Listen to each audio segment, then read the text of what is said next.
Hey, what is going on, guys? This is Israel, also known as Izzy-Centric, and today we are just going to be going over some recent things that I have been through. So let me try to get a good shot of all of my boxes. For some of you who have been following me on Instagram, you probably have noticed that you may have lost me on Instagram. My old account did get deleted. I had to delete it. It was flagged as a spam account. I can't even use my original name, Izzy-Centric, anymore. To follow me on that, it will be Izzy-Centric Official. So just so you know. And I'm having to start over on all my posts. I'm doing like 2 or 3 a day, and even that doesn't feel like it's enough.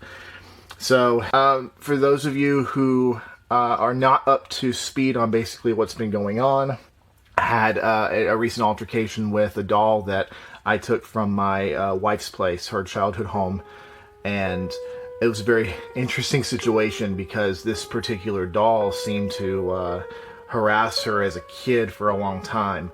And the story goes, for those of you who don't know, an entity crawled inside of this doll and made the doll look like it was actually moving and eating her clothing, and it was just like really weird stuff like that. Basically, I decide after, and this doll's been here for like 20 years, so I decide after 20 years, I'm like, well, you know what? Let me go ahead and get it. I decide I'm gonna go get this doll, and I'm gonna bring it back to my house, and I'm gonna go ahead and go over it and see if I can find anything about it. Maybe the entity is still attached to it, maybe it's not, who knows. What ended up happening was, and I will put a link in the description below, bringing you to another video where I actually interview the doll. But essentially, yes, the doll did have something on it. It did respond to me. It seems to scare kids, and it seems to make adults sick, like they feel nauseous. I have my own beliefs on what this spirit, what they were in their past life, but basically this is what the doll was causing. My wife did not want me to keep this thing, so what I ended up having to do was I told her, I said, please let me just keep it for another 3 weeks. This was after it was responding, by the way, given making my EMF meter go off. I told her, I said, please let me just hold on to it for a few more weeks. You won't even have to touch it. What ended up happening was I went to this paranormal event where I was basically, it was a conversation piece. It was a bad idea. Nobody would come near my table. There was actually a witch doctor who came near my table and then started backing away. And at first I thought it was because of my Christian faith. I thought she was just weird about that. It turns out it had nothing to do with that. We were talking about our belief system. She didn't mind. I was actually sharing some Bible quotes with her, and we were just talking and everything. And then she said, no, it's that doll. It's really freaking me out. It actually made me sick when I came near it. Gave me this herb kit. It's like a little medicine bag. Is basically what she called it. And I decided, okay, cool, because with demons, you need some sort of repellent. Holy water, anointing oil actually works as well. And when it comes to spirits, I swear something went up my nose, like a bug or something, and it was driving me crazy. Okay, moving along.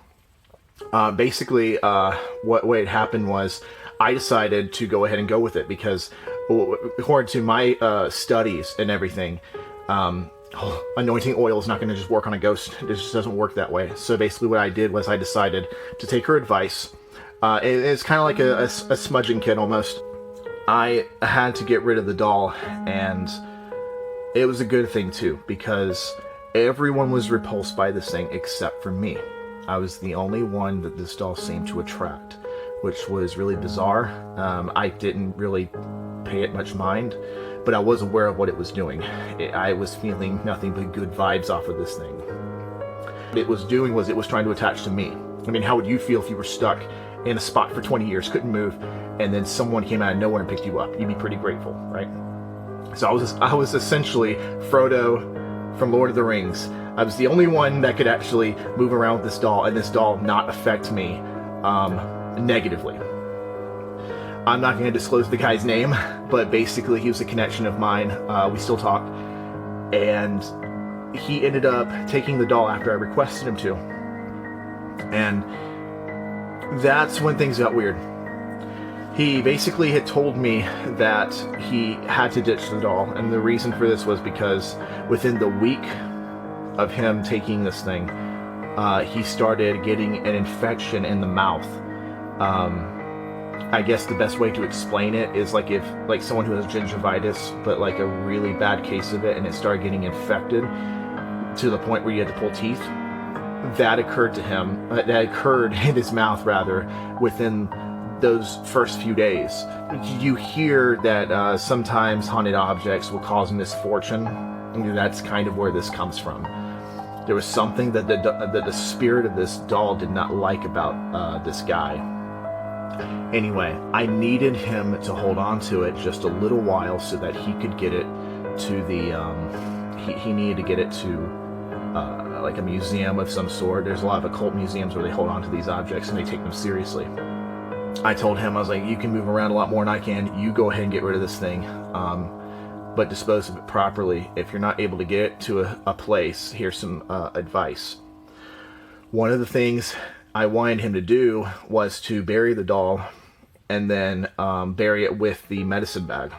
It's only about like this big. I mean, a really small medicine bag. And he just drops it in there with the doll. And that's it. Unfortunately, he didn't even do that. He ended up just leaving it behind in this public parking lot. And he just took off. I have no idea where this doll is now.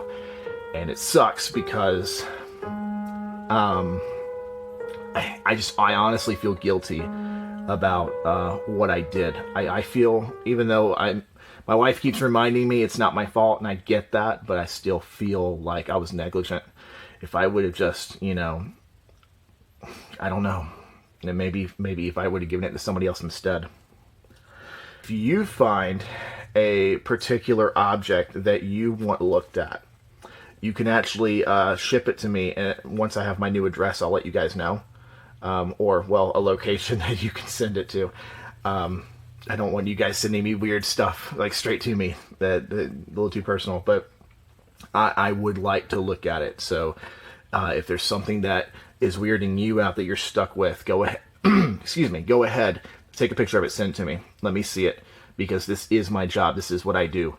And, I actually just got finished with a recent family friend of mine who was technically my first client. And I studied her house, and basically I've come to the conclusion of an old lady being in hers who is a little defensive over her home, you know. So it's what I do. I mean, I love it. I love it so much. And I just pray that I continue building with it, and you know, continuing to get the resources and the support that I need to continue.